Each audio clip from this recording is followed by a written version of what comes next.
Hello friends, எல்லோரும் எப்படி இருக்கீங்க? சாப்பிட்டீங்களா? நம்ம எப்போவுமே ரேஷன் அரிசியில் குண்டரிசியில் தான் இட்லி செய்வோம். நல்லா புசு புசுன்னு வரும். ஆனால் இன்றைக்கி நம்ம நீட்டரிசியில் எப்படி நம்ம சாஃப்டான புசு புசு இட்லி செய்கிறதுன்னு பார்க்க போகிறோம். நல்லா சாஃப்டாக இருக்கும், நல்லா டேஸ்ட்டாகவும் இருக்கும். ட்ரை பண்ணி பாருங்கள். நான் இந்த கிளாஸில் ஒரு கிளாஸு குமிச்சு வச்சு உளுந்து எடுத்திருக்கேன். அதை ஒரு பவுலில் சேர்த்துக்கலாம். அதுக்கப்புறம் ஒரு டேபிள் ஸ்பூன் நான் வெந்தயம் எடுத்திருக்கேன். இதையும் உளுந்து கூட சேர்த்து நல்லா கழுவிக்கலாம். இதை நல்லா கை வச்சு பிசைஞ்சு கழுவிக்கணும். கழுவிட்டு ஊற வச்சுக்கலாம். நான் இன்றைக்கி நீட்டரிசி எடுத்திருக்கேன். பாருங்கள், இந்த மாதிரி நீட்டரிசி தான் இது, ரேஷன் அரிசி. இதில் நான் இன்றைக்கி 5 கிளாஸ் ரேஷன் அரிசி எடுத்திருக்கேன். ஒரு கிளாஸு உளுந்துக்கு 5 கிளாஸ் ரேஷன் அரிசி எடுத்திருக்கேன். எல்லாத்தையும் சேர்த்து நல்லா கழுவிக்கலாம். இதுக்கு ஒரு மாதிரி ஸ்மெல் அடிக்கும்ல, அதுக்காக கொஞ்சமாக கல் உப்பு போட்டுட்டு நல்லா பிசைஞ்சு நல்லா தண்ணி கிளியர் ஆகிற வரைக்கும் நல்லா கழுவிட்டு ஒரு 5 மணி நேரம் ஊற வச்சிடலாம். நான் ஒரு டேபிள் ஸ்பூன் ஜவ்வரிசி சேர்த்து இது கூட ஊற வச்சுருக்கேன். இப்போது நம்ம அரைச்சிக்கலாம். ஃபஸ்ட்டு நம்ம ஊற வச்ச ஜவ்வரிசியை சேர்த்துக்கலாம். அதுக்கப்புறம் ஊற வச்ச உளுந்தை தண்ணி வடிகட்டிட்டு இது கூட சேர்த்துக்கலாம். எல்லாத்தையும் சேர்த்து நல்லா ஓட விட்டுக்கலாம். கொஞ்சமாக தண்ணி சேர்த்து நல்லா அரைச்சிக்கலாம். இது அப்படியே ஒரு கிரைண்டரில் உப்பி வரும். அப்படியே பூக்க நல்லா நைஸாக அரைஞ்சி வரும். இது எப்படி அரைஞ்சிட்டுன்னு சொல்லி நம்ம பார்க்குறதுக்காக ஒரு சின்ன டிப்ஸ் தான்.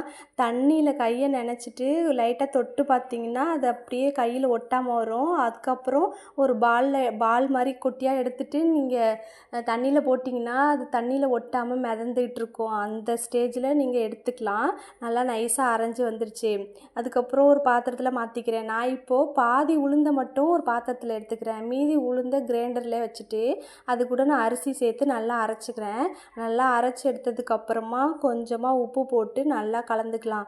கை வச்சு நல்லா கலந்தால் தான் நல்லா புளிச்சு வரும். நல்லா கலந்து ஓவர் நைட் ஊற வச்சிடலாம். காலையில் பார்த்தா நல்லா புளிச்சு சூப்பராக உப்பி வந்துருந்துச்சு.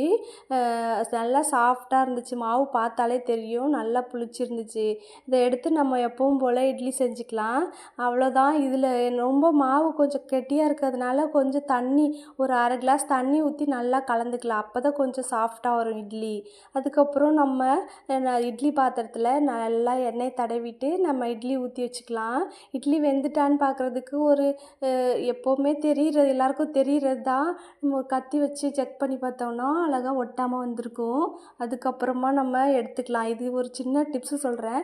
இட்லி பாத்திரத்தில் ஒட்டாமல் வர்றதுக்காக நான் இட்லி தட்டு இருக்கும்ல, அதில் இட்லி ஒட்டாமல் வர்றதுக்காக இட்லி பாத்திரம் சூடாக எடுத்தோடனே ஒரு டேப் வாட்டரில் ஒரு நிமிஷம் அப்படியே காமிச்சிங்கன்னா அந்த ஹீட்டெல்லாம் போயிடும். உடனே அப்படியே ஒட்டாமல் சூப்பராக வந்துடும். இட்லி நல்லா சாஃப்டாக இருந்துச்சு. பார்க்கவே நல்லா பஃபியாக சூப்பராக இருந்துச்சு. ட்ரை பண்ணி பாருங்கள் நீங்களும்.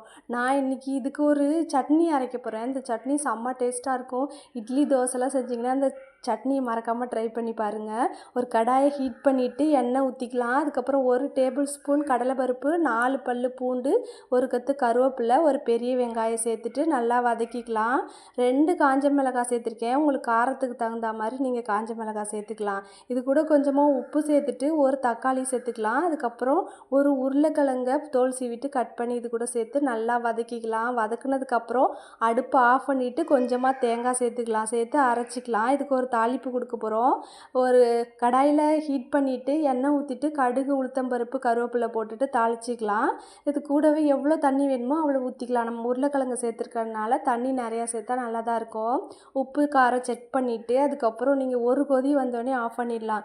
இட்லி வச்சு தோசைக்கு இட்லிக்கெலாம் சாப்பிட்டிங்கன்னா செம்ம டேஸ்ட்டாக இருக்கும். ட்ரை பண்ணி பாருங்கள். நான் சொல்லியிருக்க சின்ன சின்ன டிப்ஸ்லாம் எல்லாருக்கும் தெரிஞ்சது தான் இருக்கும். தெரிஞ்சவங்க ஸ்கிப் பண்ணிவிடுங்க, தெரியாதவங்க யூஸ் பண்ணிக்கோங்க.